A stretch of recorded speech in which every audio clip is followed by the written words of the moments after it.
Ladies and gentlemen, it is time for the Profit First Show. Welcome back. If you've been here, my name is Jay Askew. If you're new here, my name is still Jay Askew. Welcome to the Profit First Show. I am your host, Jay Askew. Listen, I missed you all so much because I had so much trouble going live these past couple of days because we went on a family trip. And hey, when you're a content creator and a business owner and you travel and your schedule gets thrown off, it can get a little rocky. The most important thing is we stay consistent and we upload it every single day. We didn't miss a day. All right. You guys were fed the content. I just wasn't able to go live like I wanted to because the Wi-Fi was trash. Let me tell you, we're not going through that again. I'm planning on getting a hotspot or buying a Starlink in order for me to have the best optimal internet connection. Anyways, moving forward, you guys like the new attire? We stopped wearing the black shirts for now. This is literally one of the most easiest ways that I can consistently go to work and also make the show. Why change clothes? Anyways, I changed up my routine, so you guys are going to see me in different shirts moving forward. So maybe that'll give the show a little bit of flavor. Whatever, we're still wearing the black shirts. Anyways, I'm excited to get into tonight's episode. As many of you know, we talk about finances and economics that's happening in America and why people are in positions that they're in. All right, because I believe that it is valuable not only for us to look back at our own lives and learn from the mistakes or the things that we've chosen or decided to do, but also be aware of the other mistakes that people have made or how they got in certain positions in order for you to avoid it, or just be aware that, hey, you got to stay on your tippy toes when you're out here in these streets of economics and finances, because these companies want your money. And sometimes we don't make the best financial decisions, but a lot of the times we can learn from other people's mistakes as well. All right, laying down some ground rules. Like always, you guys can go ahead and chat. I will have the chat pop up in between each segment that we're on, that we're taking a break in. We got 4 topics we're going to cover tonight. Let me go ahead and pull it up. We got crazy loan reactions, cost of living, rent rising, which is insane. That's one of my favorite topics we're going to cover tonight. And doing everything right, but they still got laid off and they're still struggling to get jobs. All right. None of these videos I have watched, pre-watched. All right. I've watched like 3 seconds of it and then put it in the library. So we're reviewing this in real time. And it's my first time reacting to these videos as well. I like to keep it completely authentic with you all as well. So let me go ahead and get things started. Oh God, I hope I didn't quit my application. Okay, cool. Whoo, almost thought I ended it live. Y'all. All right. Let's go ahead and get this thing started. I want my audio to be right here.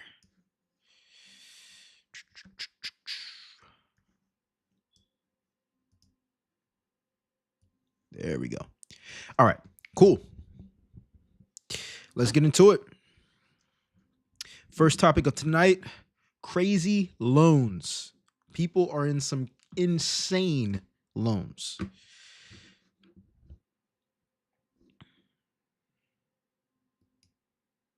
Not me entering my final stage of full-blown crash out. I'm literally crashing out. I was so excited for tonight. Oh my God, I'm so worked up. I was going to get dressed up. I mean, I still am. I'm definitely getting a martini now. Last week, I fucking hate student loans. Last month, I set up auto pay because I don't want to forget. I don't like being late. You could never get on the phone with these stupid student loan people. And I log on today because I have to get my fucking tax documents. Fuck my life. Life never ends. I'm like, oh my God. I'm going to just pause right here. When you're in this state of mind, whether it's money or whatever about life, it doesn't help you to say F your life. Like, what? Let's, take one step at a time. You know what I'm saying? How people talk to themselves is just as important as who they identify themselves as. I broke that up and it sounded terrible. How people talk to themselves, how you talk to yourself is how you identify yourself. You got to watch yourself talk. You have to live in your mind, meaning whatever your environment is, right? Whatever your environment is, your mind is creating its own environment based off your perception of yourself and the other things around you. Let's continue. as my payments late. And I'm like, how does that even make sense? I set up auto pay last month with my card and my bank and all the stupid information. And then I call them today and they're like, it's going to be a 3-hour and 50-minute wait time. And then I'm trying to have dad help me. And I'm like, Bro. All right. what did you guys have me set up auto pay for that if my payments are now late? And I'm like, I'm not crashing out over Let me go back. My fault. I'm just going to get dressed up. I mean, I still am. I'm definitely getting a martini now. Last week, I fucking hate student loans. Last month, I set up auto pay because I don't want to forget. I don't like being late. You could never get on the phone with these stupid student loan people. And I log on today because I have to get my fucking tax documents. Fuck my life. Life never ends. I'm like, oh my God, it says my payment's late. And I'm like, how does that even make sense? I set up auto pay last month. So it seems to me that her auto pay is showing up as auto pay, but it's showing up late. What's going on here? With my card and my bank and all the stupid information. And then I call them today and they're like, it's going to be a 3-hour and 50-minute wait time. And then I'm trying to have dad help me. And I'm like, what did you guys have me set up auto pay for that if my payments are now late? And I'm like, I'm not crashing out over Mohila. You're ugly. I don't have time for this. I'm crying. All right, what the hell? Let's see what the comment section is saying. Someone said, girl, we don't play Mohila. We only pay private. My favorite part of Mohila is when I try to log in and they act like I don't have an account every single time. Okay, so it seems as though that there's this company that you can pay your loans through, or they give out the loans, and people are scheduling payments, but they have technical difficulties to where your auto pay can be late. Is that true? Let me know in the comment section down below. Do you have any review? Do you have any thoughts about this? Have you known anybody who has done business with this company? Another person said, take screenshots of everything. I've made big payments that were taken out of my account but never applied to my balance. I've never trust Mohila with auto pay or anything else. Honestly, when it comes down to my loans too, I don't put auto pay on nothing. Why? Well, I believe it gives up some sort of responsibility. One, when you have things on auto pay, you're not really aware of when the money is coming out. I like to track my money. I like to make sure this is how much money I have in this account. This is how much should be taken out. This is how much should be applied to interest. This is how much should be applied to the principal. And it helps me stay intact. Now, it is more work. And a lot of the times, auto pay does relieve you of that stress of being late, right? But here's the truth. If you're not responsible over your finances, you're just not responsible over your finances. Guys, I apologize. My phone is not on airplane mode today. And yeah, we're getting calls in between. So anyways, continuing forward, let me go ahead and switch my screen so I don't keep on getting interrupted. Everybody should know that I am on live, but the show must go on. So anyways, continuing on, yeah, I don't put my stuff on auto pay because I believe that there's a sense of responsibility that happens when you take things off of auto pay. I use Google, and that's my auto pay. It's my reminder. Literally, I pay my loans every single week so I can pay overall less interest, more towards principal as well. But let me know in the comment section down below, do you use auto pay for your loans, for your payments? Why and why not? All right. Now, let me go ahead and continue on. Hopefully, we're not going to get any other calls. So let's get back to it.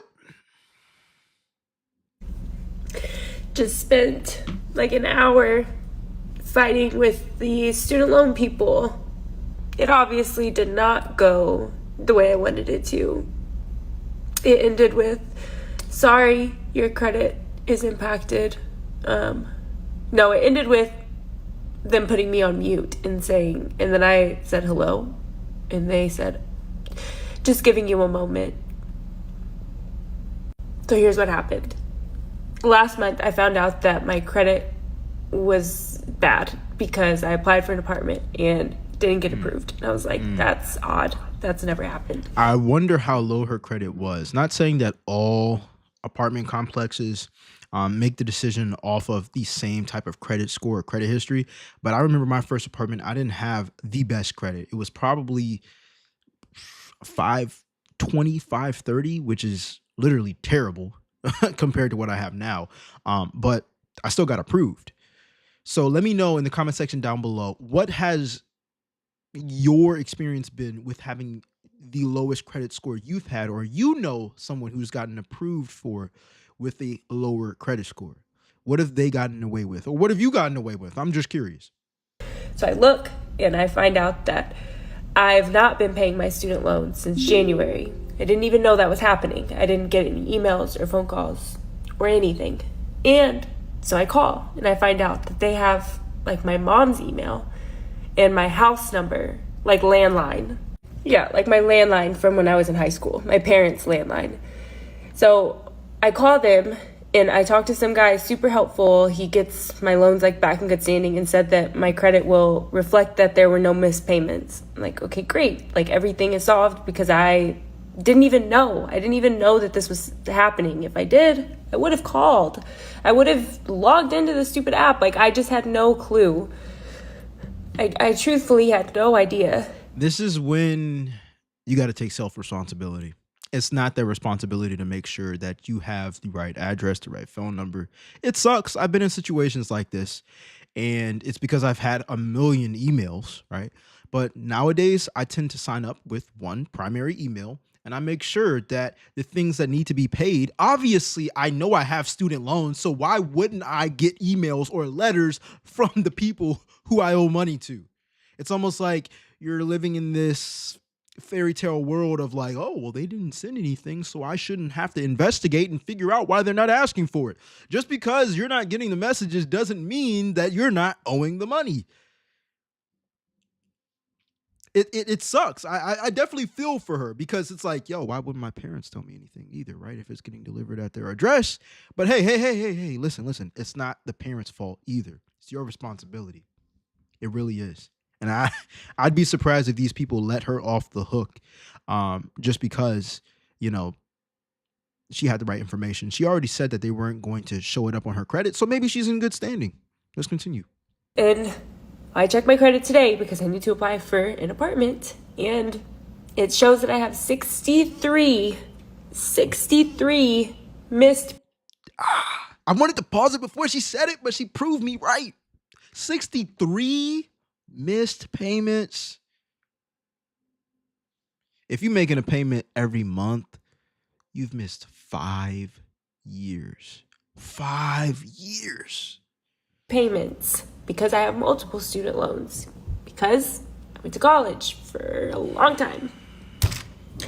63 missed payments. It's like 90% impacting my credit, something like that. I don't know, 90% highly impacted. I don't even know what the numbers mean anymore. I'm like going insane. These people were so unhelpful. They're like, were you in the military? No. Were you in school at the time of the missed payment? They're asking the questions that justify why you would miss that many payments. No. Well, it was your job to update us. And I'm like, as soon as I knew, I updated you. I'm like, we don't. But why didn't she figure out sooner? If you know you owe the money, why wouldn't you figure it out sooner? Don't do goodwill adjustments. So good luck. Over time, your credit will increase. I'm like, my credit score dropped like almost 200 points because of this. Like, I can't get approved. Hold on. We got to take a moment of silence for her while I readjust my chair. Hold on.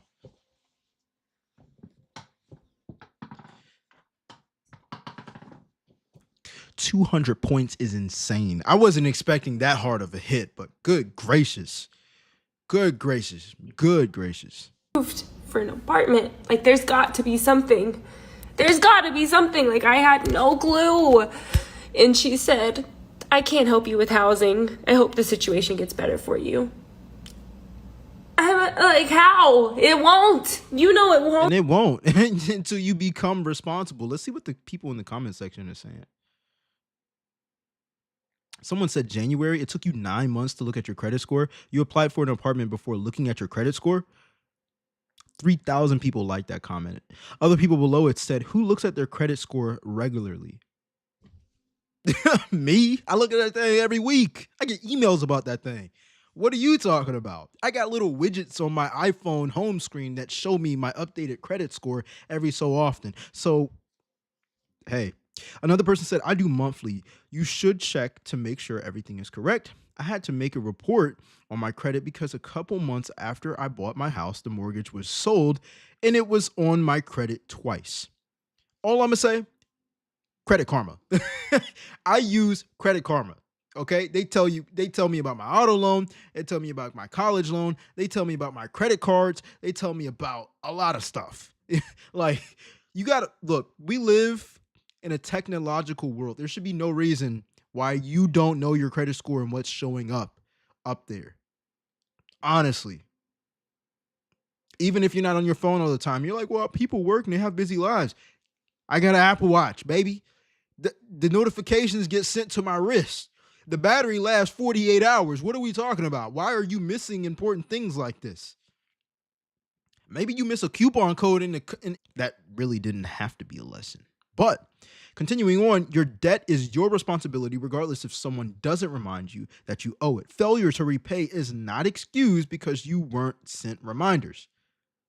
The creator said, I don't disagree, just looking for a helpful path forward. Google Calendar, Google Tasks, literally. It tells me on my phone, it tells me on my watch, all right? You schedule these things. You schedule to look at your finances. You schedule to look at your bank accounts. Use these apps if you have to and pay a subscription. Rocket Money. $6 a month, I believe, is what I've used in the past in order for me to stay in tune with my credit cards and on my bank accounts and my credit score. Like, yeah, you don't want to miss these type of things. Obviously, she's in a very regretful state. Her credit score dropped 200 points because of that.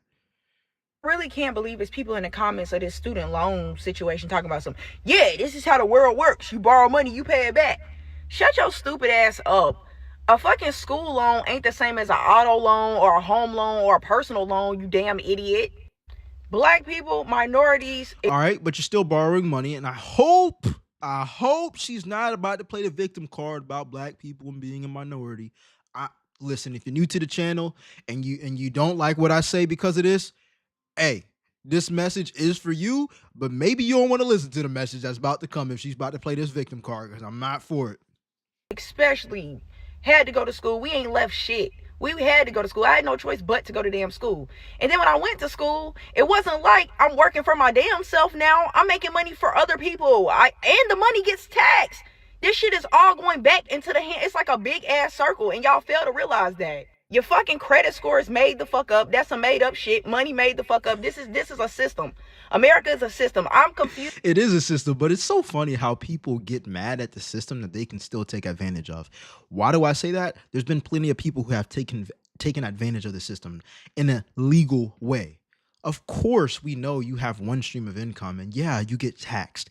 But what about tax write-offs? What about educating yourself on how to get these things? Creating an LLC, starting a business, being an entrepreneur, investing money back into yourself, because these type of things are write-offs. It just amazes me how so many people blame the system that they choose to stay stuck in. This is a choice. At how the hell y'all still don't realize this shit. Then on top of that, y'all ain't even willing to try to make reasonable payment plans. Y'all ain't even trying to do like $100 a month. Y'all want the whole shit. I used to get mad at this too. Man, why are my student loans $365 a month? Why would they do that to me? When I had to look back at it, I was like, you know what? I signed my name on that paper. I signed my name on those dotted lines. So guess what? I'm responsible for it. And if I don't like the loan payments, there's two things that I can do, but it's only one that I can do at the same time, right? There's only one I can do at the same time. One, I can complain about it and talk about, well, why can't they lower it? Obviously, it's going to get stretched a longer time and you're going to pay more money over time. Or two, get motivated by the pain. You see, as humans, we run away from pain. And some people like to stay in their pain. It's called being a victim. A lot of the times when people run from pain, it's usually physical. You put your hand on the stove, you jump back real quick. The water's too hot in the shower. Ooh, nah. You turn on a cold shower. Ooh, that's too cold. There's no way I can do that, right? But when it comes down to running from pain, like, I'm bored. Let me just scroll on my phone. Ain't nothing to do. Man, let me watch Netflix. I don't need to buy that jewelry. I don't need to buy that TV. I don't need that Netflix subscription, but I'm gonna go ahead and use my credit card to get out of this pain of thinking that I can't afford it. I can afford it, right? I can buy the car, I can buy the house, right? I can make the payments. I'll just pay the minimum balance on my credit card, right? They're running away from pain and they're using it to pleasure themselves. But here's the thing. Why don't we do that when it comes down to these loans? Oh, this loan makes me so uncomfortable. Let me work my butt off in order to create more income. Listen, if working overtime is one of the only ways right now where you can make extra money, do the overtime, work the second job. It's not going to be sweet. It's not sweet for me to create these videos every day, Monday through Friday. But guess what? I still do it and I love y'all. Don't get me wrong. I love creating these videos, but it took a lot of momentum. It took me over 250 videos in order for me to just start making 1 penny off of this channel. So if you think you're going to get out of a situation that's undesirable by creating some shortcut and complaining, why don't they make it cheaper? Nothing has gotten cheaper in this world. How you spend your time is where you end up. And if the people that complain like this, they always use their time unwisely. You can tell. They're telling on themselves. I want $2,000 a month on a goddamn degree that people ain't even using. When I got out of school, I couldn't even use my degree right away. They wanted 100 years of experience. Like, what the fuck? Y'all go. And this is where people miss the gap. Hear me out. College doesn't guarantee that you're going to get paid the most money or even the minimum. College doesn't guarantee that you're going to get a job getting out of college. College guarantees when you follow their curriculum and you borrow this money or you pay the money, that you're going to get a sheet of paper that's a degree that signifies that you or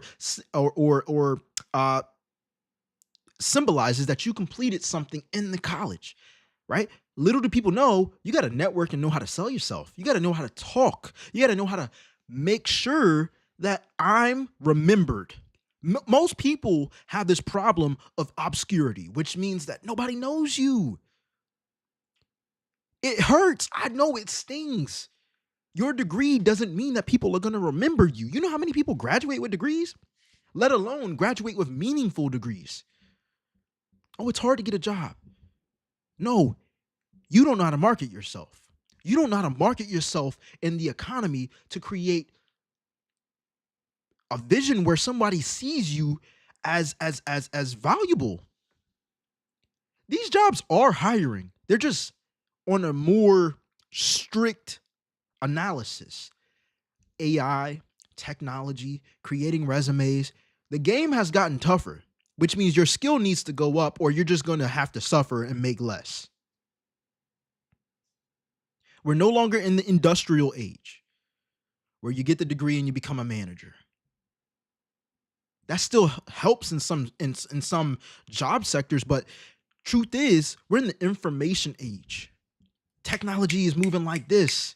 We got the internet. You can learn something that you could have taken 4 years to learn in college and be up to date past the people who get a degree all because of the internet. College ain't caught up with the real world. They're 4 years behind. Self-education is going to take you way further, I'm telling you. Garnish my wages, I'm garnishing my damn job. Period.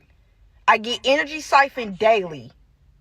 Restraining myself from hopping through the computer and choking people out daily. And I've been doing this shit since I've been 16. I've been working in America since I've been 16 and ain't got too much shit to show for it other than the standard American properties. This is literally because of how people use their money. They work for the money and then they spend it, but they don't ever put it into a vehicle where it can multiply, or they don't ever create multiple streams of income from something that they don't have to always spend their time in. This is one of the reasons why I'm an advocate of, if you want to create extra income outside of working overtime or doing Uber or doing DoorDash, which is what I've done for years, that you create assets online that make you money no matter what time of day it is. No matter what time of day it is. One of my favorite things about creating YouTube videos is that I get to look into my analytics and I see every hour of every single day, I at least have one person watching my videos. It's an asset. I record a little 10-minute segment of my life or 24-minute segment of my life, giving you all value, reacting to videos. and people replay it over and over, or a new person watches it. Assets, being able to make money and not be limited by time. That's the cheat code. But you got to have resources. You got to have money, right? And you got to have a work ethic. So, bitch, if you disagree with whatever I say, you could do the hokey pokey, turn your ass around, lick your own ass, and burn it. All right, yeah, she tripping. See, when people start talking vulgar, they have no type of, like, it just doesn't make sense to me. I ain't even about to dig into that. Let's see what the people in the comment section had to say. Someone said, I paid my car off in 6 years when I received it, and my car was $38,000. My student loan is $20,000, and I've been paying on it for 8 years now, and it's $23,000 now. Make it make sense. Did you take a break?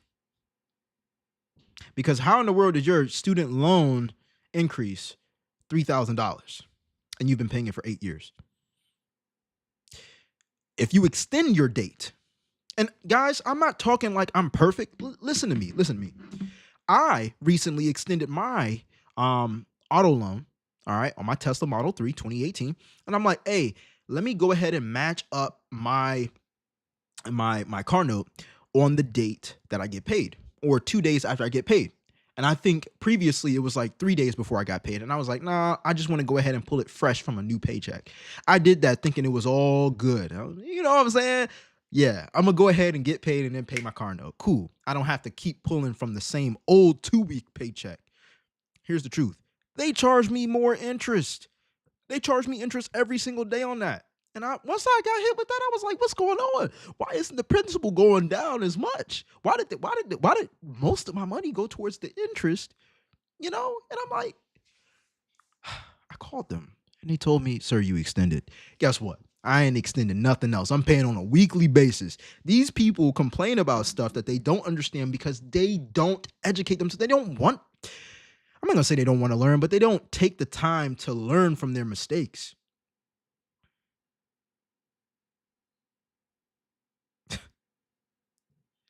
Someone said it's the interest. Like, listen. Interest is free money to the banks. You can have interest work in your favor. You just got to create assets, or you have to invest your money into assets. All right? It's insane, man. Pay your motherfucking student loans. Pay your motherfucking student loans. Pay them right now today, because the big annoying orange up in that fucking White House ain't playing with us no more. Because why the fuck did all my student loans go into delinquency and dropped my fucking credit score 81 points? When I tell you that I was boo-hoo-hoo-hoo-hoo-hoo-hoo-hooing the house down boots, Mama Lynn, like, I got on the phone with those people so motherfucking fast. I said, what can I do right now? Because this one of the things that you can do is pay your car note, she's talking about student loan. Pay your student loan on a weekly basis. You'll pay less interest over time. Like, the fact that people haven't been paying them and then they get hit by it and then they blame Trump.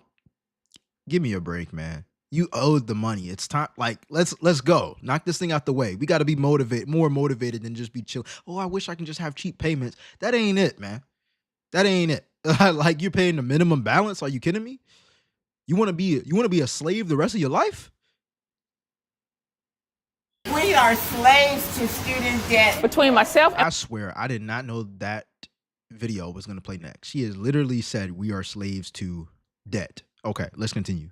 and my children, I owe $211,000 in student loan debt. I borrowed $60,000 and now I'm $268,000 in debt. I borrowed $70,000. Over 10 years, I paid $60,000, and I still owe $75,000 more than I borrowed. The interest is so high and it's compounded daily, it's predatory. If these loans don't go away, they're going to go. All right.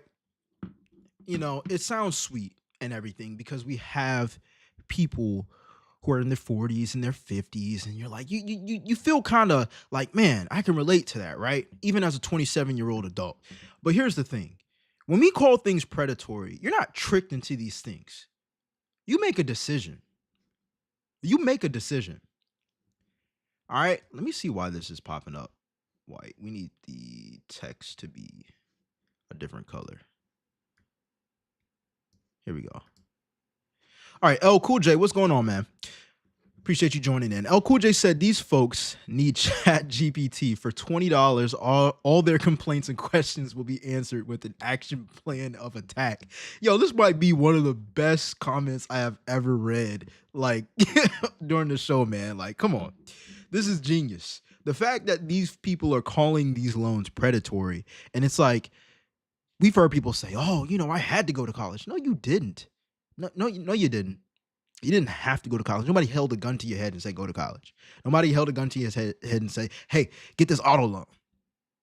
And same thing for me, man. I'm in college loan debt. Like, I got a car note. Nobody forced me to do that. I could have waited and bought a car cash. I just didn't want to have to go through the stress of getting a unreliable car. I was just tired of taking my car to the mechanics. Look, I'm good. I'm gonna take the L on the loss. I'm gonna take the L on the loan, but I'm gonna work my butt off to pay it off really early. Really early. I mean, 2 years. 2 years. Same thing with these student loans, man. All right. I'm getting me a Rolex when I become debt free. That's one of my biggest things that I want to get. And that's a reward to myself, but that's not to like flex. That's me working my butt off because I know it's gonna stand for something. People have to realize that paying your loans off just doesn't mean that, oh, you're just paying bills. Make it mean something and don't go back into debt. But you got to create assets. You got to create a way for you to make money without you trading your time for it. Because a lot of people are stuck in this rat race, this loop. Go to work, get paid. Go to work, get paid. Go to work, get paid. When you create assets, it's go to work, go to work, go to work, go to work, go to work, go to work, go to work, go to work, go to work, go to work, get paid. Go to work, go to work, go to work, go to work, go to work, go to work, get paid, get paid, get paid, get paid, get paid, get paid, get paid. You know what I'm saying? Go to work, get paid, get paid, get paid, get paid, get paid, get paid, get paid. Like, wouldn't you rather have it that way? Garnish my Social Security. So not only do I not have any retirement savings, I have less than what I was promised for every time I paid my Social Security out of my paycheck for the last 40 years. I'm the very first person. If you working for 40 years, man, and you ain't, come on, bro. 40 years? My family that ever went to college. But I am the worst off right now than everybody in my family. Taking out student loans was the worst mistake of my life. Life insurance policies just to pay. At least she admitted it.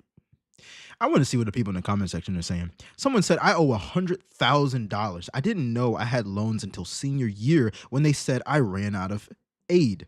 I thought financial aid was free. I was young and naive. Never had a loan before.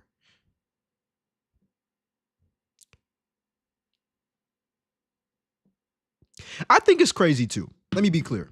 How people who graduate high school can make these big decisions for themselves to get in this much debt when they haven't even made not even a fraction of the money they're borrowing. It is insane. I think college should be less expensive. I think to get a degree should be less expensive. But they charge what they charge. A lot of the money goes towards athletics as well. You got to know which route you want to go down. Sometimes taking that break between high school and college is one of the most valuable things that you could have ever done. I'm glad I went to college. I didn't finish the computer science degree, but I work in tech. And so I've gotten the experience. But if I were to go back in time, I would do it all over again. And I'll say why. Because I believe going through the steps that I went through, going through what I went through made me who I am today. And I'm proud of who I am today. If I didn't do that, I might end up in a completely different situation. I got a taste of who I am. Being in college, taking classes, being out on your own, living on the dorm, yeah, it's expensive. And I don't advocate anybody to take out loans just to do that. But finding yourself is one of the most important things that anybody can do because you find your purpose within that.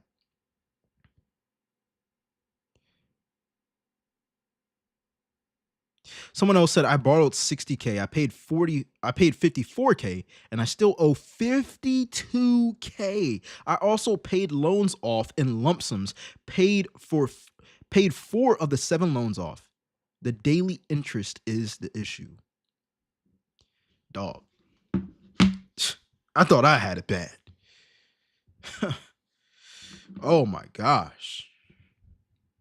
Student debt. Yeah, what the fuck is that? Yes. Joe Biden can fix this, and he can fix it today. There's the provision 902. All right, when people start looking at politicians to solve their financial issues, they've already lost. When you start looking outside of you and blaming somebody else as to like, hey, they can fix this. They didn't start it. How would they fix it?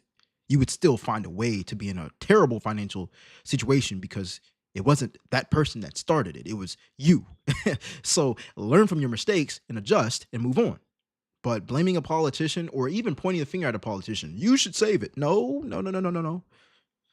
You, the person in the mirror, should save yourself. Everyone's always like, Brenda, why are you working so hard? Why are you doing a full-time job and posting on TikTok all the dang time? It's because I have $78,327 in student loans. And you want to know how much unpaid interest I accrued in the month of February? $523.93. And this is me paying at least a minimum of $2,000 per month. Started with a little bit over $150-something thousand because I had the bright idea of going to grad school so that I can graduate in a healthcare job to help people, but not get paid enough for the amount of student loans I had to take out. Now, my fault, Yeah, a lot of people don't look at how much money they're borrowing versus how much they're going to be making in the job industry. They go for what they like. That's not financially wise. When you look at the most successfully financial people, it's because they either started something, they own something, or when you just look at the 9 to 5, it's just like, hey, okay, well, this industry pays a lot more, even if it's not paying as much as it costs to go for the full 4 years. It's something that's always going to be valued and that pays a ton more. It creates the wealth gap almost. Like, why go to college for something that you just enjoy? She said she went in healthcare. There's plenty of money in healthcare, but it's expensive to go to college.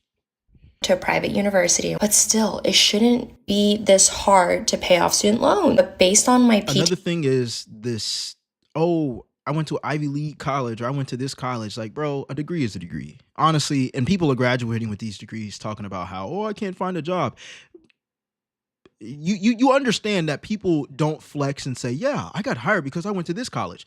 The only talk that you hear about, yeah, I went to this college, is when they're actually in the process of getting their degree. Otherwise, nobody, I haven't heard anybody. I mean, hey, let me know in the chat if you've heard people say, yeah, I got hired because I went to this college.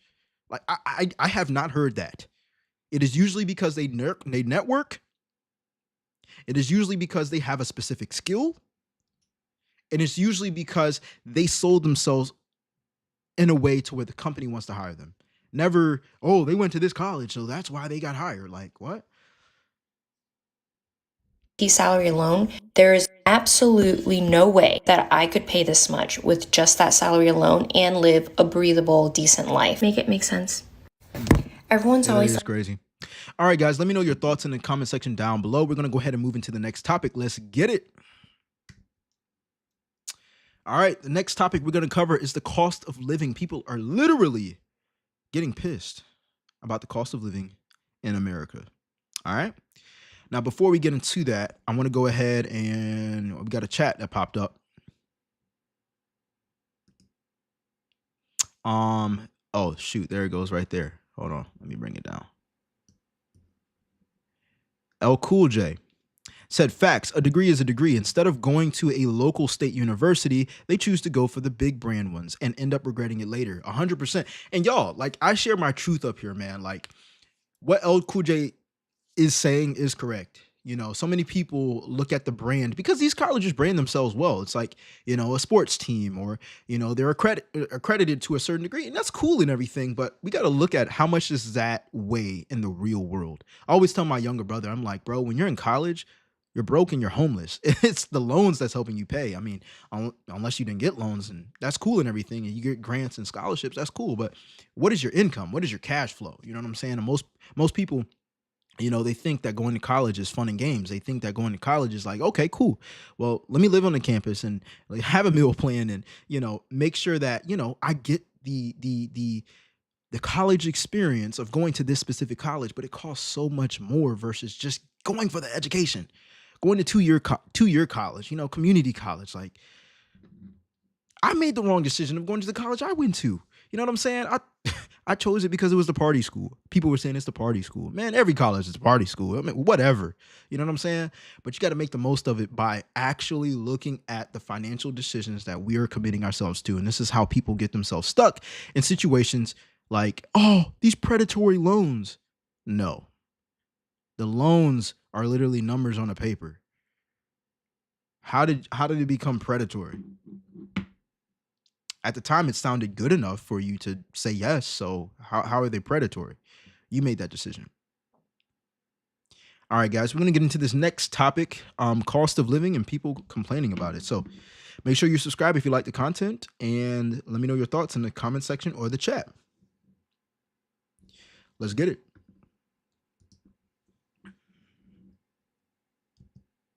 I just need somebody else to tell me that they're living paycheck to paycheck and putting themselves into credit card debt out of necessity, not because of fun. I am 28 years old. I work a decent paying job. I love my job. I make good income. We have no kids, me and my fiance, and we're still barely scraping by. Our bills are paid, but we can't save any money. We can't go on vacation. I mean, we do little things here and there, but realistically, we don't really do anything. And we still live paycheck to paycheck, okay? I don't understand how people with kids are doing this. Props to y'all. I mean, seriously, the utmost respect. Credit, maybe, or they just make more money than you. I think it's amazing how some people, and I get it, I've been in this mindset too, how some people just don't think there's actual money that people are making. Let me be clear. Last week, I went to Miami, or this previous weekend, I went to Miami. Beautiful. I think it was my first time in Miami. We went to the Miami Beach, South Beach, and we were just around Miami. But anyways, there were so many people, and most people didn't have these type of cars, but there were so many people with Ferraris, Lambos. Like, I'm seeing all these luxury cars. I'm like, man, it's so inspiring. Not that I've ever really desired to have a Lambo or a Ferrari, but I'm like, bro, you're being in proximity of that just makes you question, like, what do they do? I went into the Ferrari store. Y'all think I'm lying, so let me go ahead and show y'all photos, right? I went into the Ferrari store, or dealership, whatever you want to call it. It was all inside. So let me see. Here I am right here. Friday, 5:46 p.m., Miami. I went to the Ferrari dealership. I took pictures, right? And I was talking to the guy. They were actually really polite. I was expecting them to be bougie and be like, man, we know you can't afford this. But you know what? I don't treat myself like that. And I was glad I wasn't treated like that. So I had questions that I already knew the answer to. But I was like, what does someone do in order to afford a car like this? It's like $400,000. Because when I talk up here on these YouTube videos and I'm saying, I'm going to wait to buy a house cash, but I know how I'm going to get that money is by creating assets. A lot of people are like, oh, people just don't have the money to buy it cash. Well, why do people have this to buy it cash? How do they get money to buy this cash? Because according to the Ferrari salesperson, he was like, they buy it cash. I said, anybody buy it credit? Very rarely. Usually when they get a type of car like this, they buy it cash. That's what's up. That's all I need to know, sir. Thank you so much. That's all I need to know. Can I sit in the car? You know what I'm saying? Like, I'm so motivated by that. People really don't think there's money circulating around here, but let's continue. I digress. Because I feel like I'm drowning and I only have cats. Any money that we're able to save ends up getting spent on the car, or the cat has to go to the vet, or one of us has a medical emergency. Like, it's just gone. It's gone. I don't understand. We don't live beyond our means. Are we all just collectively putting... All right, but yes, you are. Like, if you're complaining about your means, your living means, and you're talking about how you're not sure how other people can afford it, then you're living above your means. Because the people who aren't living above their means, they're fine. You're the one voicing it. I know it sucks, but you might have to give away your cat. Simple as that. I know somebody, I won't say their name, personally, that gave away their pet.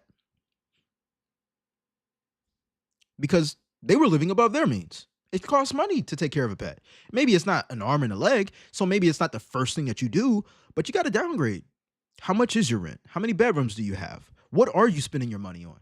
When people start complaining about the cost of living, one of the first things that come to my mind, what are they spending their money on? But they fail to even do that because they're not tracking it. It's very clear. I've told y'all a million times. The way I divide my paycheck up is by 5 or 6 categories. My fun account, which is like 10%. My debt payoff account, which is about 30 to 40%. I've got my savings account, which is about 20%. I've got my investment account, which is about 20%. And I think I have I got another one, my business account, which is like 20% or whatever. So it all equals to 100%. So I'm just giving you examples of this, right? I know where my money is going. I know where it's going before it even comes. People don't even know what they're doing with their money after it comes and they spend it. Why? It's so simple to set it up like this. And if you're the type of person to say, well, nobody can live off of 30% of their actual income, guess what? That just means you need more income. It's not the 30% that's the problem. It's the how much is coming in is the problem. The more you make, the higher that 30% in dollar amount actually is. 30% of 100 is $30. 30% of $30,000 is what? 3%? No, $10,000? I know it sounds crazy, but you're going to need to make a lot of money or do something with your money to make it multiply in order to be comfortable in this world. Ourselves into debt because I don't know what else to do. I just need somebody else to tell me. It's actually really sad. She got 25,000 comments off of this, guys. Someone said, yes, I'm 27, make $25 an hour, and I couldn't live on my own without my partner. Hey, you got a roommate. Another person said underneath that, and the crazy thing is, with this hourly rate, you have to work 1 hour in order to afford maybe milk, bread, and one other cheap grocery item. I meal prep. I still go out to eat, but I meal prep. My breakfast is a protein shake and an Oikos yogurt.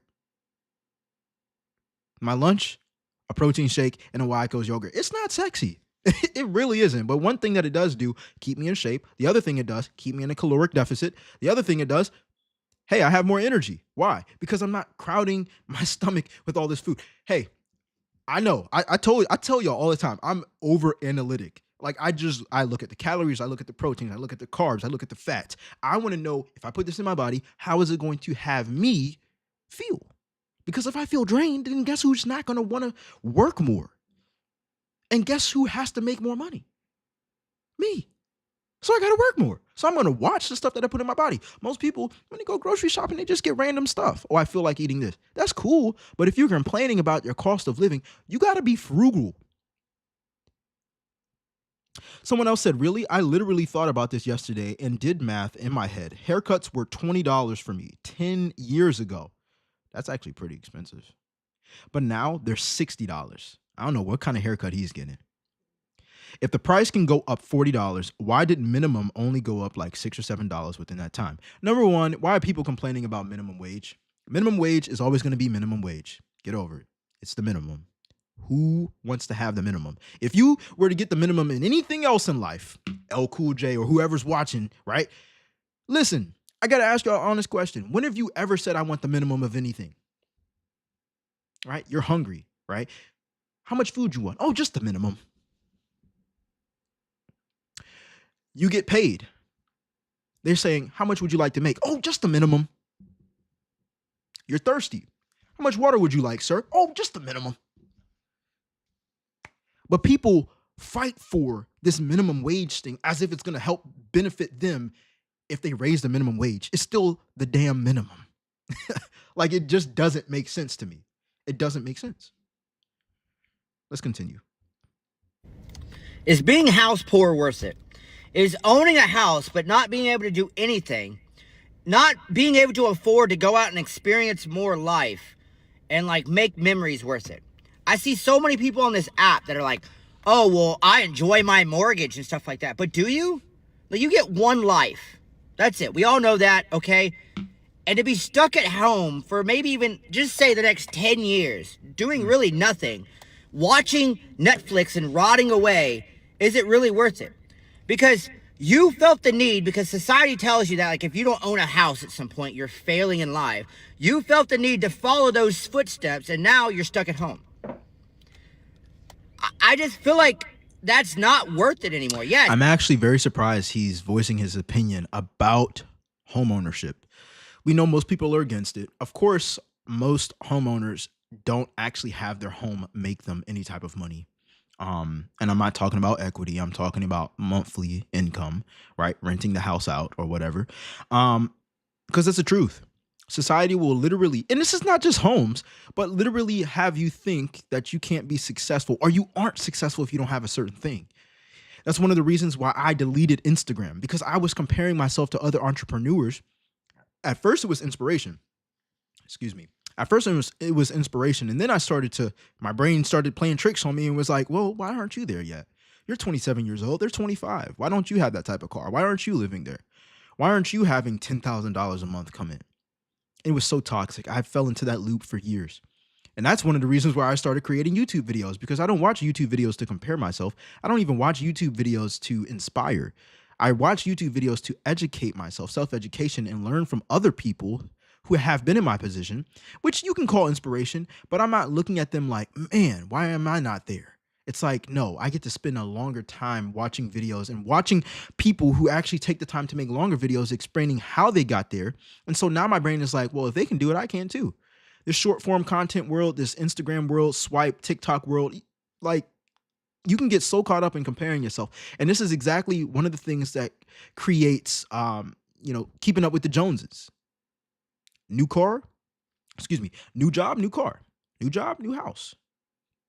Oh, I got a bonus. Oh, how am I going to spend it? Let's go out and just blow it. There ain't nothing wrong with treating yourself and your family out. Do nice things. But like, damn, getting into debt again?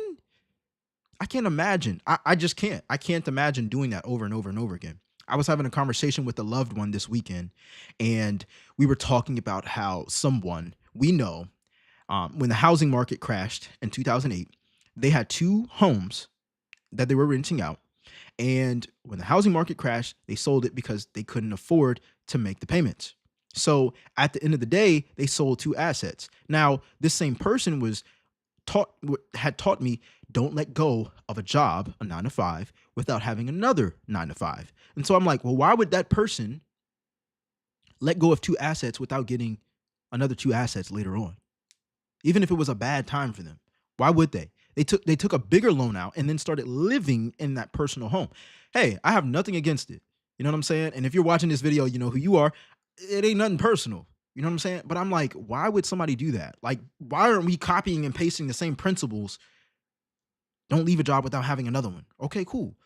Why would you leave an asset or 2 assets without having 2 more? Or at least 1 more? Back in the day, you could own a house, you could go on trips, you could have this whole family thing, all this. But y'all that are trying to flex on others saying, oh, well, I own a house. You don't.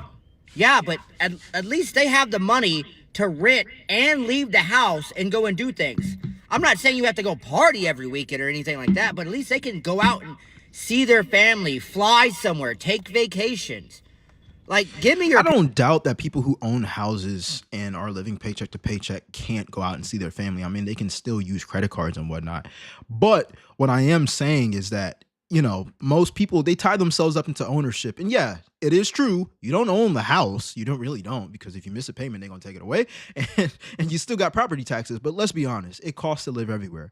What I'm looking at is more about ownership of, this is how I think. If I own a home, that means I'm more than likely responsible for cutting the grass, the maintenance, the roof when it's time to replace that, the plumbing, the water, the hot water tank or whatever. If anything goes wrong, the flooring, the cabinets. And listen, if you got income coming in from real estate, that's cool. Oh, Cool J, I remember you said another episode, a couple episodes ago, that you have income off of your duplex. That's what's up. Most people don't set themselves up in a position like that. And then they wonder, well, how am I in this financial situation? And why are the bills so high? And they complain about it. And it's really because you didn't set yourself up, or you didn't know the best way to have money work for you. Again, the same principles the banks use to make themselves make free money based off of giving you a loan and making interest off of it and having their money multiply, you can use it for your own good as well. That's just the truth.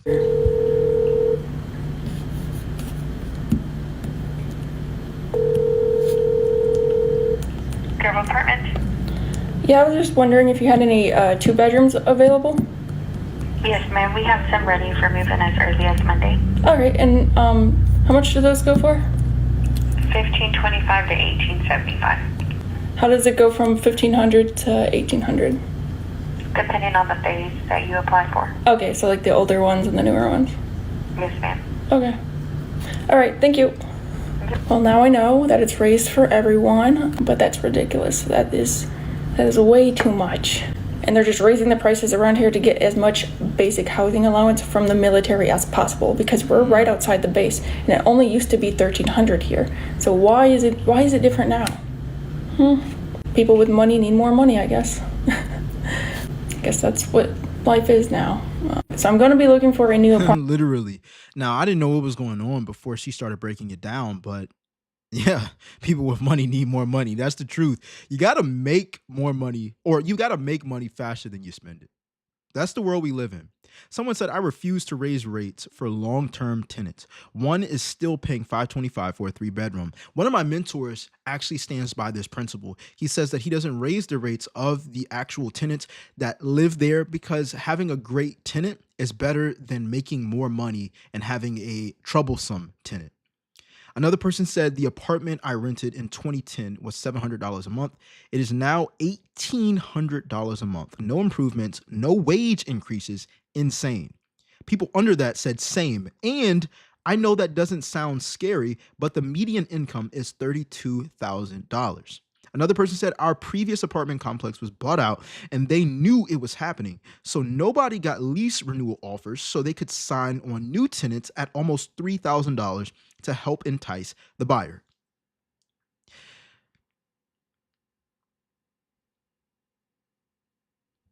Hearing stories like this just makes me shake my head because I'm like, man, that would suck in any situation. And you're not in control of it. This is one of the things that happens when you rent, but hey, your mortgage can go up too. Let's be honest. I only focus on what we can control. You know what I'm saying? Like, you can't control it, so hey. You know what I'm saying? We gotta have our own ecosystem. You know how Apple has the iPhone, the iPad, the Apple Watch, the Apple Pencil? Hey, you got an ecosystem, right? What is your ecosystem with your income? People are looking at rent. Man, damn, the price is going up. Okay, cool. How much are you making? Oh, I make $50,000 a year from my 9 to 5. What else are you making? Oh, that's it. I put money in my 401k and I save money. Listen, you're going to have to create your own ecosystem in this day and time. That's the truth. And I'm led to believe that living paycheck to paycheck is not really about the money, but mainly about the habit. So in reality, it costs money to buy groceries. It costs money to cook at home. It costs money to put gas in a vehicle and to drive only to work and back home.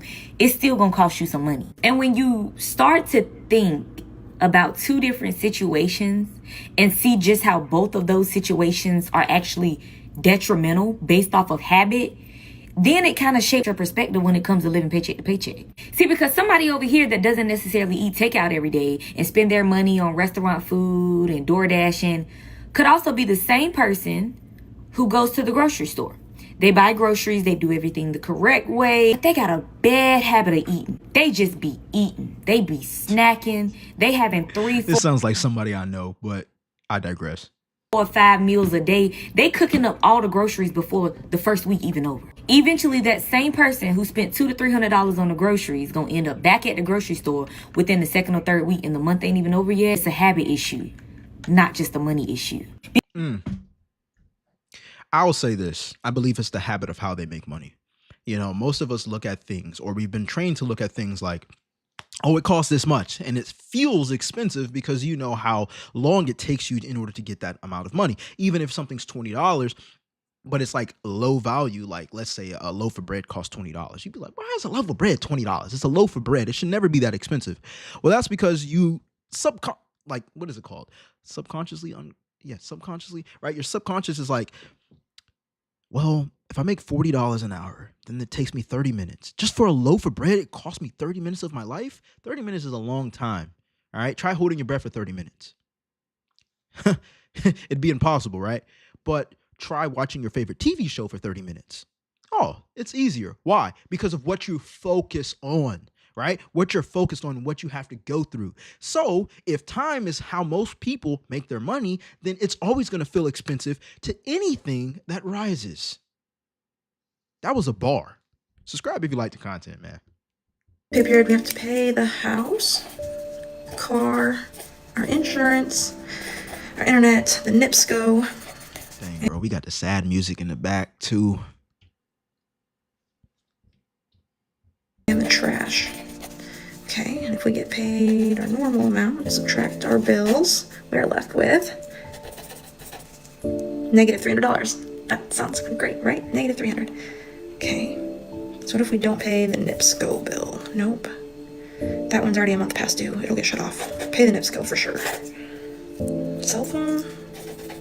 Okay, I can wait a couple weeks on the cell phone, but that's still not going to be enough. I can wait on the trash too. That'll give us... Okay, so this is just one of these things where somebody sounds like they are aware of their bills after they've already committed to them. Let's just take it for example, a cell phone bill. I only pay $20 a month for my cell phone bill. Jay, how do you pay $20 a month and you got an iPhone? I buy my iPhone used and I buy them in cash. I buy them from relatives or I buy them from people that I trust.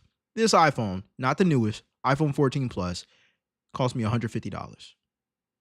The battery capacity, if you're worried about it, oh, it's not the newest, so it's not going to have the most battery life. The battery capacity is like 89. I'm good. Look, I saved myself like $1,000 almost from me getting the new phone, which I really wanted, but I was like, I'll pay $150. Cool. Like, I'm good. And then the phone bill is $20 a month because I don't have no payoff in 2 years type of contract thing. At the end of the day, most people sign up for their bills based off how much they make, and then they don't recognize how much is getting taken away until things happen in life. Let's see what the comment section has to say, though. Biden destroyed the USA, and Democrats still want to give illegals free everything. Wake up, Democrats. It's time to open your eyes. We Americans should always be first. What does this have to do about managing your bills? Someone said Biden ain't president anymore, and it's getting worse. I went shopping today. I know. In Missouri, everything is down. Another person said, my main job pays my main bills, and I do Instacart and DoorDash for the smaller bills, food, toiletries, gas, etc. Shout out to the person who's working extra on top of work. Like, this is exactly what's going to get you ahead. You got to put your money in a spot where it's going to multiply, but at least she's doing extra work. Most people, man, their perspective is so trash. Someone said, I understand that feeling of not wanting your kids to see your worries. However, my kids are grown now, and they have told me that if they knew how hard things were, they would have done better, so they didn't have those worries. Wish I would have shared more. Another person said, hang in there. Some bills can be paid with PayPal credit. What the hell, bro? Borrow more money. Some bills can be paid with PayPal credit. 6 months interest free. That's if you have good enough credit. I use that a lot to dig myself out. Someone said that's not the answer. It's not the answer. It really isn't. It really isn't. This is how you... That's how they get you. Interest free. You know what I'm saying? And you keep paying the minimum. That's what they want you to do. They want you to keep paying the minimum, and then when the 7th month comes, you haven't paid it fully off, and so you owe just because you've always paid the minimum, and you're in good standing. You're in good standing to them, not your wallet. All right, guys, let me know how you guys like this type of video. Let me know your thoughts in the comment section or the chat as well, and subscribe if you like the content. Let's get it. All right, my people, we're going to go ahead and move into a new topic for tonight. Let me remove this real quick. All right, so the third topic of tonight is rent. Did we just cover that? I feel like we just did. We just covered cost of living. Somebody was talking about the rent, but we're going to deep dive into rent rising and why it's rising for some Americans. All right, let's get it. Subscribe if you like the content. Let me know your thoughts in the comment section down below. Let's go. The New York Times article came out that said like 60% of adults get their rent subsidized or something subsidized by their parents. I always think, who are these people? Where are they? And then I'll be walking through Greenwich Village and I'll see a girl walking around in a park sweatshirt and I'm like, yep, there they are. I appreciate it, Cool J. Thank you very much. There they are, babe. Like, love the sweatshirt, nothing wrong with it. Love the brand, love the girls who buy it. I just always think, yep, they do not pay all their rent. I just know it. The New York Times article. I thought this was interesting because look at this comment section. Someone said, everyone I know in New York City had help. My coworker had a $4 million apartment. How? With your $100,000 job. Everyone had a cleaner, and the credit card was all their parents. New York City is a big theme park for adults. Another person, Daniel, said, my friend's friend worked for free, interned in New York City for years while his parents paid his rent. And now he's a hugely successful fashion designer, making 7 figures. Normal people can't do this. Yeah, because they're normal. But what if you decide that you don't want to be normal anymore? You know, one of the things growing up as a teenager that I had to recognize as a young adult was why I felt the need to feel like we needed to struggle, right? Again, for those of you who are new, I didn't grow up getting the latest clothes, name brand this, getting the latest shoes. I was bullied because I didn't have the latest shoes. But my parents always made sure we had a roof over our head and we had food on the table, and I'm forever grateful for that. We did not have to worry about those things. Now, being peer pressured into wanting the things that the world was telling me I should have in life made me feel like I wasn't where I was supposed to be. And a lot of the times I would look at a struggle and be like, man, I wish I was a part of that struggle, right? For example, being one of the popular kids, right? It's like, I'm not saying that they struggled, but it was just like more of like, you could relate to a lot more people. You just like, oh, his parents, like, okay, for example, oh, his parents paid for his first car. He don't know what real work is. And it kind of makes you want to struggle and be like, what? I can do it, right?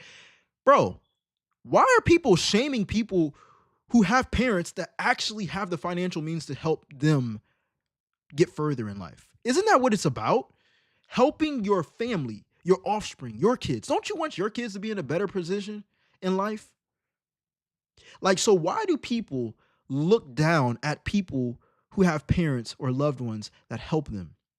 Sure, you can call it a silver platter or whatnot, but if anything, if you ever want to be in that position for your loved ones, it don't even got to be your kids, for your mom, for your grandma, for this person who took care of you. If you want them to be in a better financial situation, guess who's going to have to take initiative in order to take care of them financially? You are. And so if we look at our lives like that, then we're not going to be like, well, grandma raised me and I'm taking care of her. But why am I taking care of her? And like, bro, figure out how to become that person, because you know you want to become that person. You know you do. Who wants to actually struggle? This is why you have people all the time talk about, well, how am I supposed to make more money? You got to struggle first. You got to put in more work first. You got to feel tired. You think you're working until you work overtime and you start a business, or you know what I'm saying? Does anybody understand me? I don't know if it's making sense to y'all or not, but that has always been something, not always, that has been something since I've been in my 20s that I've looked at, and I'm like, bro, it is actually good to have people who can take care of you financially. You know, and maybe those people didn't ask for it, but wouldn't you rather be the person giving than the person complaining about how well somebody has it? Like, wouldn't you rather be the person who has it well and is able to take care of your loved ones effortlessly? That's just me, though. What does the American government think is going to happen if rent prices can... The end goal is slavery. The Supreme Court is hearing a case that will dictate if it's constitutional to further criminalize being unhoused in this country. The goal is to work you to death or disability. And if you don't die or you aren't disabled, to make it so that you aren't able to afford anything in life to unhouse you. And then when you are unhoused, they want to make it like a thing so that they can arrest you and make being unhoused in public a felony. In the United States, slavery is legal. Is it really that deep, though? Making sure you're so broke you go homeless so they can arrest you? legal so long as you are incarcerated. And felons don't have the right to vote. Even if you've paid your debt to society and you're out, you're still, in most cases, not able to vote. So you won't be able to vote to improve the system that incarcerated you in the first place, that unhoused you in the first place. Even if this was 100% true, this type of person will never get out of the position they are in life because they're looking at the system that's working against them more than a system that can work for them. And being unhoused comes with its own set of horrific and traumatizing challenges. I've talked on my page before how there are different types of houselessness, and the one that we typically know the most of are people who are on the streets or in shelters, but there's something called hidden homelessness. Hidden homelessness is when you are couch surfing or living in basements or hotels or motels. And a large number of unhoused people are hidden homeless. The corporations and the government want to use the threat of being unhoused and therefore a criminal to force you to continue working at these jobs that do not pay you enough to live. Pause. Nobody's forcing anybody to work at a job. That's the truth. Because as long as you're housed, you're better off than the person who is not. And it is really hard to dig yourself out of being unhoused unless you have like an insane amount of help. It's almost impossible, if not impossible. My wife and I have been unhoused for almost a year now, and we are still not anywhere closer to being housed. So, the goal is to unhouse you, disable you. But what's your goal? You know what I'm saying? She's talking about what America's goal is. Even if it's true, what's your goal? She has yet to say her goal. Victim. Let's see what the comment section has to say. Someone said, real suggestion, rent one house with many bedrooms. You and your sisters, brothers, friends, whatever, live there. Houses aren't being rented, but you're housed. They suffer, not you. We've been doing it. It's great. It just sounds like you're all splitting the rent. That's awesome. That's how it should be until you get on your own 2 feet and you're able to buy cash. Multi-generational houses can also be considered unhoused. We were considered homeless by the school because we lived with my parents when our son was born. Another person said, I'm on government housing with 2 incomes and still pay about $1,000 in rent and eat ramen a lot and require food pantries to get by. Also, we don't qualify for SNAP. Just how are people doing it out here? They're making more money. Like, like, there's so many ways to make money, man. Like, why do people think that nobody else is successful if they're struggling? You know what it is? Environment. Remember, I always say, your mind is where we have to live. Your mind is where you have to live, not we, but your mind is where you have to live. Listen, I have became so intentional off of what I listen to and what I watch. It's one of the reasons why I create these videos, so I can retain my thinking, right? You watching poor people on TV, that's not helping you. You watching sports every Sunday, that's not helping you make more money. You listening to music all the time in your car. Look, y'all can do whatever you want. I'm just saying, I've learned the little things that we can make changes on in our day-to-day lives make the biggest difference. I didn't just have a mindset of like working hard and great work ethic and creating assets and putting my money in certain positions and splitting up my paycheck. Like I learned that through self-education while I was cutting the grass, doing yard work, right? I would listen to audiobooks. I would go broke buying audiobooks. There was time 2 years ago, I couldn't pay my rent. Living paycheck to paycheck. I spent my last $15 purchasing an audiobook while I was door dashing. That's nothing to be happy for. I literally was desperate to learn because I knew one day I wouldn't be in that position. I knew in my mind that I would be in a better position, but my reality wasn't the most desirable position in the time. People make more money than you. That's how they make it. Now figure out a way. There's multiple ways. I seen a creator on here talking about people need to stop moving and bouncing around. That's why the rent high. Just renew your lease, like all this other stuff. But let me give you the perspective of a mover, right? I've had 5 apartments in the last 5 years. Let me tell you why. In one of my apartments, my lease was up. They sent me a renewal offer. They said your rent's going up $150. I said, why? Nothing has changed in this place. If anything, it should go down. Like all the damages I've caused in here and my kid. So, but it's going up. They said, yeah, you know, the market, blah, blah. The market. Okay. Do my research. I pull up the website. There's a unit next door available.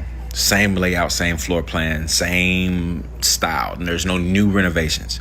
$200 cheaper than what I'm paying currently. Not the new rent. That would have been $350 cheaper. What I have now, it was $200 cheaper than that. But what's the catch? It's for new tenants. Facts, facts, facts. The last apartment complex that I was in had a 2-bedroom, 2-bathroom, and I think it was 1,100 square feet, and it was like $1,600. I was currently living in an 800 square foot apartment, and it was like $1,800 to $1,900. And I was so confused. But it also depends on the seasons as well. And I was able to decrease my rent, at least with that complex, by moving from the complex I was in to the complex that was cheaper. Now, I didn't move into the one that had 2-bedroom, 2-bathroom. I moved into actual smaller square footage, and it was still cheaper. So maybe try looking into that. But yeah, they play these games. They know what they're doing. What can you do about it, though? You know what I'm saying? Like, what can you do about it? New business. Okay. So I try to call them, try to figure this out. Hey, bro, by the way, can I just move in that one? Because I'm going to just move in there. It's $200 cheaper, same floor plan, same everything. We good, right? No, you actually have to pay a $500 transfer fee just to move units. And then on top of that, you don't get that new price, that new rent. That's only for new tenants. Yeah, they're trying to move you out. Since you're an existing tenant, it would just be the same rent as your other place. Make it make sense. So then I said, you know what? Screw it. We gone. 60 days. Here you go. We out. I checked the apartment website. What do you know? The unit that I'm moving out of is now $200 cheaper for a new tenant. You see how that works? It's not us. It's the apartment complex. This is actually really, really interesting, man. What is going on? Somebody in the comment section said, I work in leasing and I keep trying to tell them that raising people's rents makes people move out and they lose more money by it sitting vacant for a month plus. They don't listen. Other people replied to that and said, that's what they get. That's what I don't get. They would rather have it vacant for months rather than lower rents a bit. Someone said, because they get to take a loss when they do taxes, so they don't care. Does that make sense, though? Look, I'm not into commercial real estate or residential real estate or anything like that, so I'm not too sure about that. Let me know what you think it is in the chat or the comment section down below. Another person said they literally bank on you not feeling like moving and use that as leverage to change the rent. That's believable. Another person said another example of a not so free market. In my view, that's a role for the government. They can act as an advocate for consumers to create a more fair market for necessities. Same thing with healthcare. Yeah, this is really interesting. Like they're trying to move in new people, and that's exactly what's going to happen for sure. It's the scam that they have going on. But this is the best part. When you pull up a new complex, they will have newer renovations and they'll give you 2 months free just because you're a new tenant moving in. And your rent is going to be cheaper than the last place you stayed at. So while moving costs and all of that sucks, for sure, I hate doing that. In the long run, I have a cheaper place, a nicer place, and 2 months free. So, hey, I mean, other than moving, doesn't sound like he's actually losing. Maybe if you're having to change locations and you got to make sure that you're still close by the things if you got kids or whatnot. But at the end of the day, I would hope that the person aims to make more money per month. But honestly, if you can afford the movers and it's not a problem to move, move. I mean, because at the end of the day, you're trying to move you out too. So Trump says you no longer need 3 times the amount of your rent in order to get approved for a place to stay. Now, I agree, okay? Because if I was making 3 times the rent, don't you think... Pause. Notice how when things sound beneficial to people, keyword on the sound, they shout, yeah, Trump, I agree. And as soon as they disagree, or as soon as they figure out the small print, they're like, man, this is a scam. No, you need to self-educate yourself about what this is. I would be looking for a house instead of an apartment, right? And then 9 times out of 10, the leasing agent don't even make enough money to make 3 times the rent of the apartment. I mean, They get a discount off of staying at the same apartment. struggling here. You feel me? I mean, it's just another way for y'all to be in my business. Y'all don't need to see my check stubs to make sure I can pay my rent. I better pay my rent, right? That's the whole point. I need somewhere to stay, so I better pay it. Y'all are going to be amazed by one of the comments that I'm going to pull up. Because after she said all of this, Trump should remove the 3 times required rent in order to rent. Watch. My check stubs from 5 years ago got anything to do with it. You know what I'm saying? So I agree with this. I feel like make it easier for us. Give us a fighting chance. That's all. Yeah, but easier doesn't always mean better. It's I'm not going to say it's easier to eat unhealthy. But anyways, let me go ahead and pull it up to this comment, right? Check this out. Someone said, leasing agent, I definitely don't make 3 times the rent.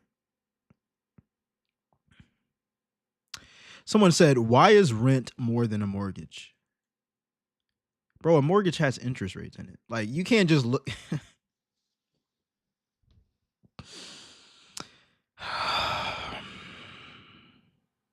Another person, this is the comment that I was talking about, y'all.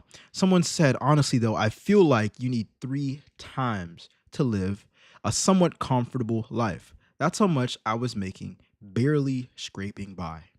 Okay, let me be clear. This is exactly what these apartment complexes are doing. They're making sure their risk management is in good standing, right? If you have to make 3 times the rent, let's just say rent is $1,000, right? Your rent is $1,000. That means you need to make $3,000 in order for you to live there. Cool. What does that mean? That means, right? If you get $3,000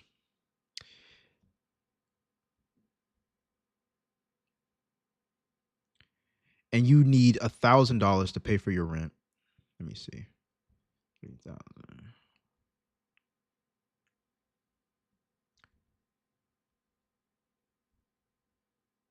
You need about 33.5%. You need about 33 point something percent in order for you to make that rent. You need to, like, that's your living expenses, right? You're living on 33% of your income. That's before utilities. That's before your groceries. That's before your car note if you got one. That's before your car insurance. That's before you put money into your savings account. That's before you blow money and have fun. 33% is very high. And people are talking about comfortable. Well, make it comfortable, lower it. Guess what people are going to start doing? Rent is $1,000. If they make $1,002, they're going to think that they qualify to live in these apartments. Why would they do that when they know you're literally scraping pennies and living paycheck to paycheck, right? If I owned a complex, if you owned a complex, wouldn't you want to make sure that the people that are actually renting and paying you can actually rent and pay you? Because that's where your money is coming from. Like, what are we talking about here? You want your money when it's paycheck time, right? What if your job couldn't pay you? It would suck. And actually, you probably try to sue.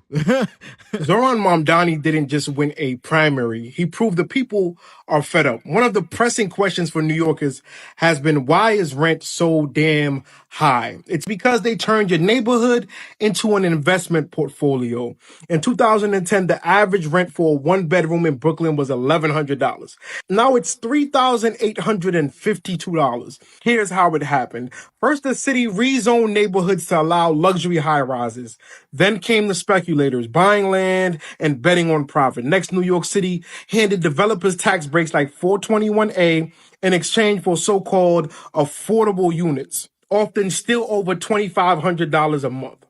As luxury buildings went up, landlords pushed out long-time tenants to cash in. Rents didn't rise because the apartments got better, but because the zip code became profitable. Let's talk about 421A, a temporary tax break from the 1970s meant to boost construction. But in New York City, it became a weapon. Luxury developers got billions in tax breaks to build towers for the elite, while NYCHA buildings leaked, crumbled, and caught. I think this is what the other commenter was saying in the other video we reacted to, like it being a tax write-off. Fire. We funded penthouses while our projects decayed. That's not a market failure. That's a moral failure, a design, a decision, a policy. Right now, 80,000 people are homeless in New York. And yet landlords are holding tens of thousands of apartments hostage. Why? Because an empty unit is a tax write-off, a bargaining chip, a future Airbnb. There we go. People sleep on trains while luxury units sleep in silence. And we call that freedom, capitalism. Call it what it is. Cruelty by design. Ever wonder who really runs New York City? Meet Rebni, the real estate board of New York. They bankroll both Democrats and Republicans. They don't care who's in power because they are the power. Whether that be zoning boards, tax codes, mayoral appointments, they whisper in ears while we scream at evictions. And when they talk about revitalizing neighborhoods, what they mean is rezoning, then replacing. They did it to Harlem, they did it to Inwood, they did it to Crown Heights.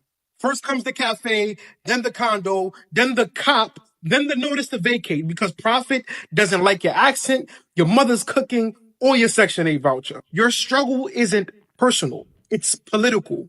It's not that you're 100%. Let's see what the people in the comment section are saying, though. I love how he broke that down because that definitely makes sense. And I've definitely seen it happen. And as I'm getting and learning more about real estate, I'll be sharing more thoughts about it. Someone said, yep, Manhattan is ruined with cafes and capitalism. I actually love capitalism. I'm not going to hold you. Park Slope, Brooklyn used to be a Caribbean and African neighborhood until they forced everyone out. We don't need more luxury buildings. We need more community buildings for regular folks to live a dignified life without spending 60% of pay on rent. Thanks for this post. Listen, with this statement being said, it just makes me think that the wealth gap is just getting bigger. The poor stay poor and get poorer, and the wealthy get wealthier. Like, it sucks, man. It does suck. It sounds like it sucks, but people have control over how much money they make. That's not a truth that many people want to hear. I don't really care.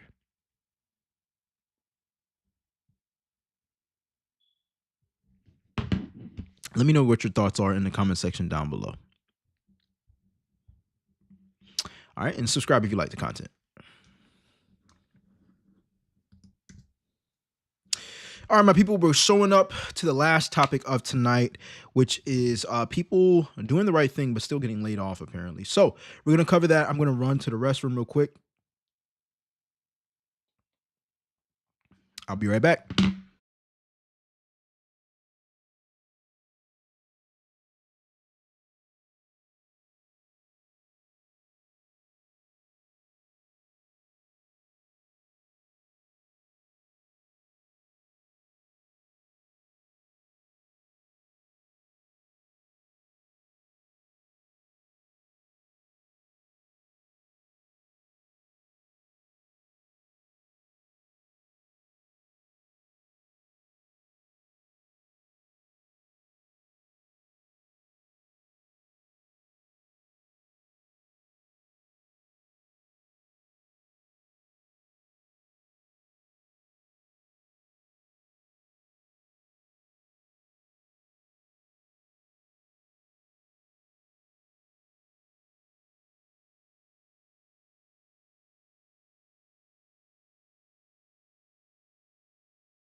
All right, we're going to the last topic of tonight, which are people who are unemployed, got laid off, even though they quote unquote did the right thing.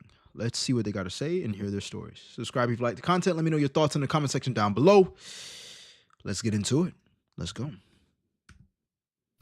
I just got let go from my job as part of organizational shifts and return to office. As you guys know, I have been a remote employee for the past 5 years, really since the beginning of the pandemic. And I'm crying not because I'm sad that I got let go. Obviously, the instability of losing an income always sucks. What sucks most about being let go is somebody taking control out of your hands. I always preach internally and here at home that we have got to be the people in the driving seat of our futures, of our careers. And when a company takes that control out of your hands, it sucks because all of a sudden the plan that you had, the roadmap that you were on board for is gone. Now you've got to start over. And this is why you've always got to have a plan B, a plan C, and But you got to work on those plans as you're having good times with the company you're working for. Not saying you'd betray the company at all. It's just that you're a human. You're not owned for the full 24 hours that you're working for someone. You're literally working the 8 to 9 hour shift, maybe some overtime. And what are you doing after your 9 to 5, which is your 5 to 9? Importantly, an emergency fund. I am incredibly upset and frustrated. There have been several and saving money ain't gonna save you. You can only spend money or you can invest money. Let's continue. Shifts in the company in this last couple of months that I just knew the writing was on the wall and I knew my time was coming. But the fact that we have an emergency fund, because ultimately that is what matters at the end of the day, is that we have money to pay our mortgage, to pay for our daycare. We have that as a fallback and I can take time, maybe a week. Yeah, I feel for her because she got little ones. The truth is, though, a savings account isn't as important as cash flow. Almost dropped my phone. To just collect my thoughts and put together a strategy for job hunting. Always be prepared for the unexpected because ultimately companies will always put themselves first. And as much as you want to believe that you're part of the family, you like the people you work with, it's a business transaction. It's a business contract and you've got to handle it as such. Yep. I love how she put that. Shout out to this creator, man, for sure. It looked like she just got done crying. Again, not making fun of her in any form or fashion, but yes, you're contracted. Like, you know what I'm saying? Like, people don't understand that. Like, they are hiring you for a specific time of day and days of the week, and you should show up and you should do the best that you can do, and push yourself to do great. But don't let that be the only work you do that's helping you make income. But please know that you are more than your job. You are more than what you do. Have a plan, have an emergency fund. Do not spend more than you need to. Live below your means. We are in strange times. That isn't beside me losing the job, just general messaging. Protect yourselves, treat yourself as a business, and always be looking. She needs to be put on a podcast. 100%. I like what she's saying. I thought she was going to play victim and be like, yo, like, this is messed up. You know what I'm saying? Let's see what the comment section has to say. Someone said, I got laid off 3 months ago from my corporate jobs and I haven't landed a new job yet. I encourage myself in the Lord and I tell myself that rejection doesn't mean that I am worthless. Man, I feel for this for sure because I worked sales for years and you have to get over this type of emotion. One of the ways that I got over it was completing more action. If I have to complain, I set a 5-minute timer on my Apple Watch, set a 5-minute timer. When that ringer goes off, I'm working on a solution. That is very hard for people to do. A lot of the times when things don't go in anyone's favor for a specific person, for most of people in society, they feel like they need to vent. They feel like they need to tell one person and then tell the second person, tell the third person about how they got treated wrong and how they're so fed up and why they think they're right. And it's like you're wasting more time. You're not getting anything done. Nobody's going to save you in this world. As a man, we understand that. Women, of course, more emotions, right? But at the same time, nobody's going to save any of us. Nobody's going to save any of us. And no, you're not worthless when you get rejected. No means next opportunity. To continue on, the person said, it is redirection. It is time for me to strategize again and move into something what? Better. Move into something better. If you are going through the same thing, I'm so sorry. And I pray that you, okay, cool. So, yeah, you got to put in that work. You got to put in the reps. Got to put yourself in front of the right people. Someone said, always keep LinkedIn premium and keep your profile only available to recruiters, not your nosy coworkers or even your current employer. Build relationship with recruiters.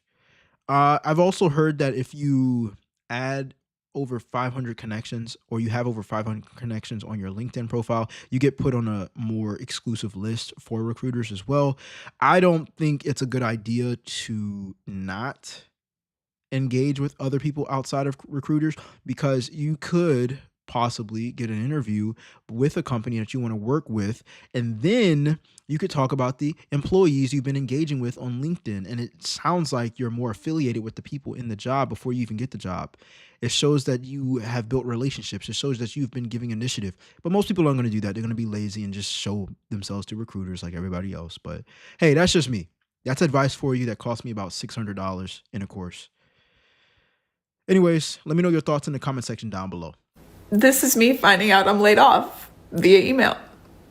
Yeah, that's what I woke up to today. I'm honestly still in shock.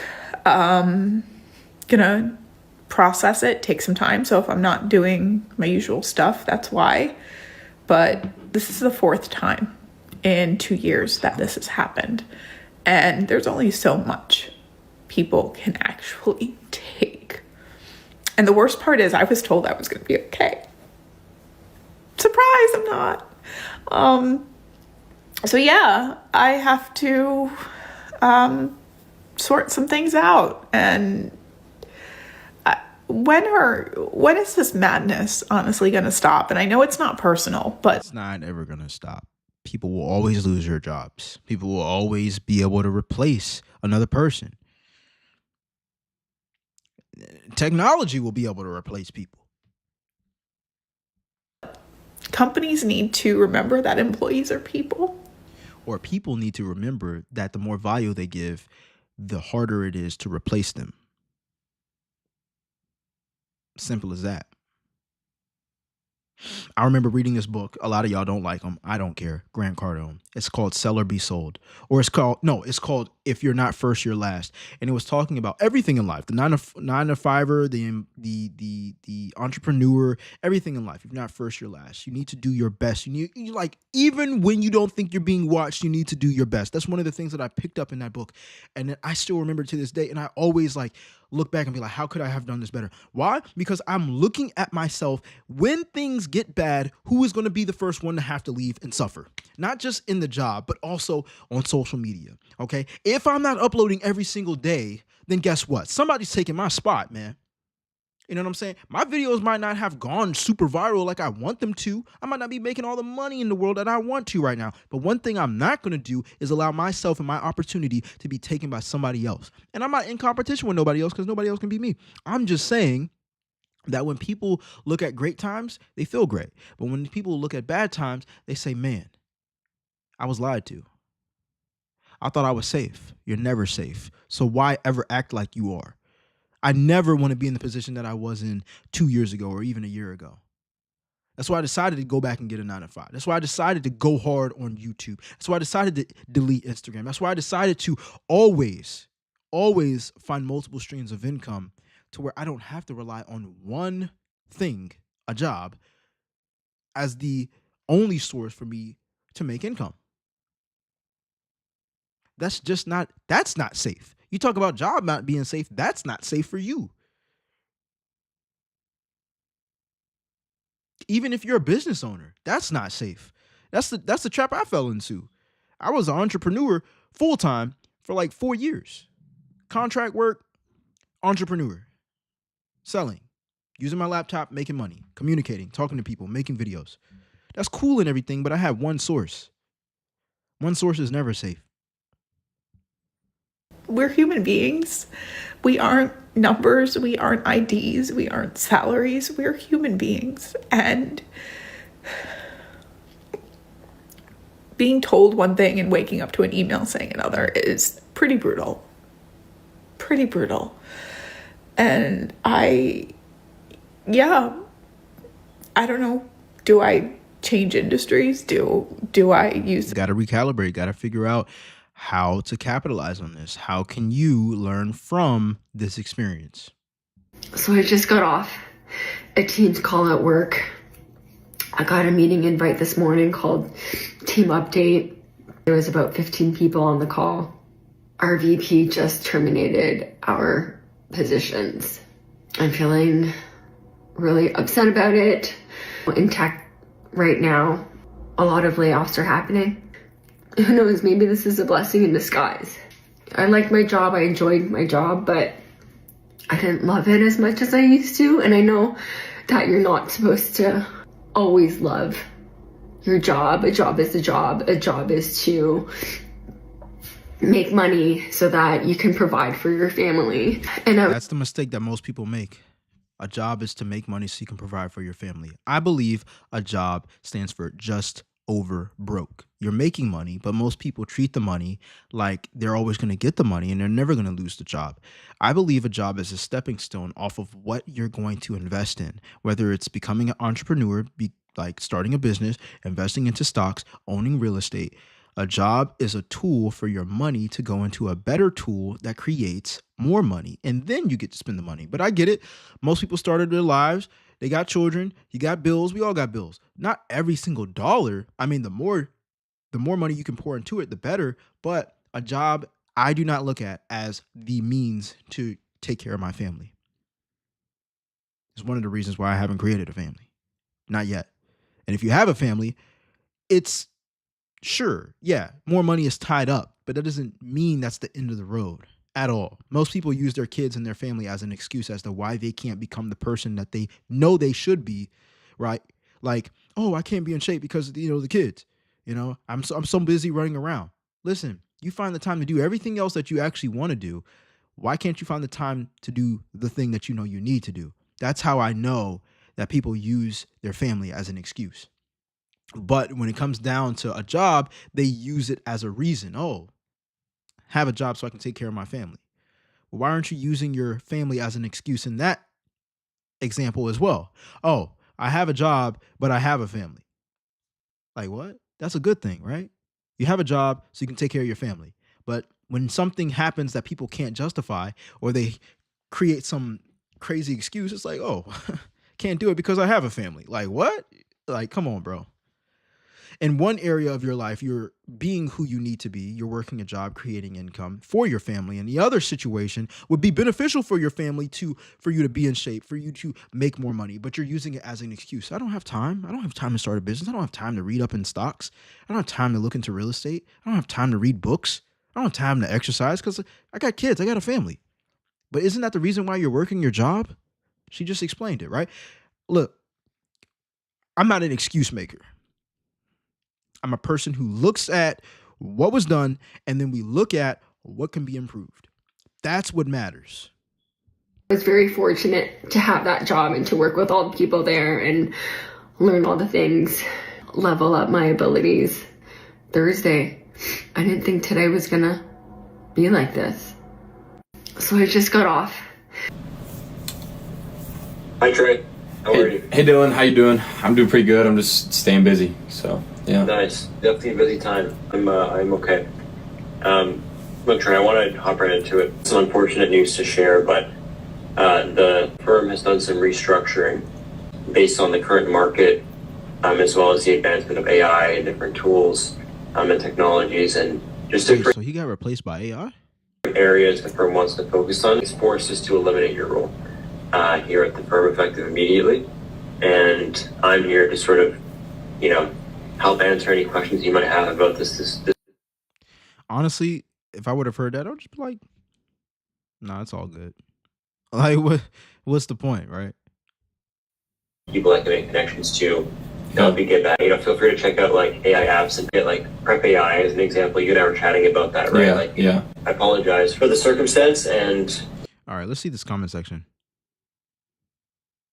Someone said, no, yeah, literally everyone that's getting laid off is on Prep AI. Another person said, why in the US can they terminate you with immediate effect? In UK, it's minimum 2 weeks notice. I mean, it's still going to happen, right? Another person said, consulting genuinely is a cooked industry, though AI is perfectly positioned to replace it. I guess that was a sarcastic joke. Another person said, if you need anything from me, let me know. Yeah, I need a effing job.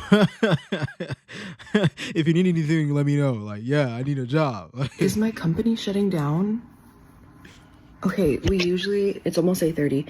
We usually have an HR meeting. Canceled. We got told from one of our East Coast managers to cancel all interviews for today.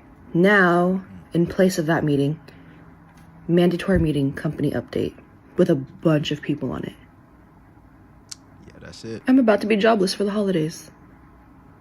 Okay, I'm about to log on, so we'll see. Wish me luck. All right, I have really bad news, everybody. Effectively, immediately.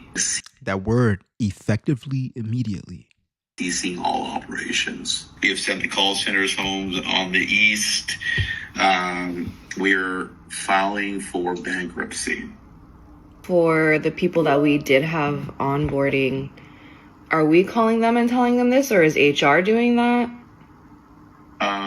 That is a good question. If you're really frustrated, then just name it. And if you feel like you're in a shock, or just recognize where you are, because it mirrors the process of going through grief. So just take care of yourself like you have lost something. Bro, he sounds like he's struggling saying that, and I can imagine it's not easy to let people know that, regardless if it's in person or online. We all have. Thank you. Thanks. Bye, bye.